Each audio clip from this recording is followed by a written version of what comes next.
Quantum mechanics has a mystique of being complicated and hard to understand. In fact, Richard Feynman, who won the Nobel Prize for his work on quantum electrodynamics, said, "If you think you understand quantum physics, you don't understand quantum physics," which is kind of disheartening for us. If he didn't understand it, what chance do the rest of us have? Fortunately, this quote is a little misleading.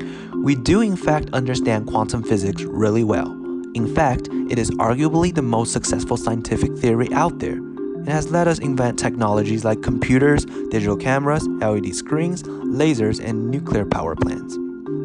In quantum mechanics, we really describe every particle as waves.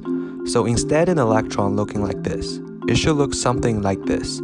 This is called a wave function. But this wave function isn't a real physical wave like wave on water or sound wave. A quantum wave is an abstract mathematical description.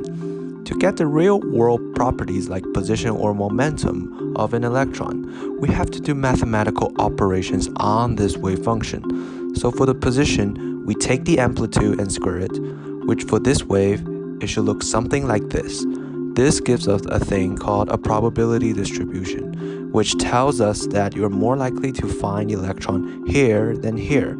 And when we actually measure where the electron is, an electron particle pops up somewhere within this area. So with quantum mechanics, we don't know anything with infinite detail. We can only predict probabilities that things will happen. Another confusing thing is how exactly to picture an electron. It seems to be a wave until you measure it, and then it is a particle. So what actually is it? This is known as particle-wave duality, and here's an example of it in action, the famous double-slit experiment. Particles behave like we expect them to. If we shoot marbles or particles through a single slit, we'll get a single slit pattern. If we shoot double, we'll get double. Now we switch to electrons. Electrons behave just like marbles when we use a single slit.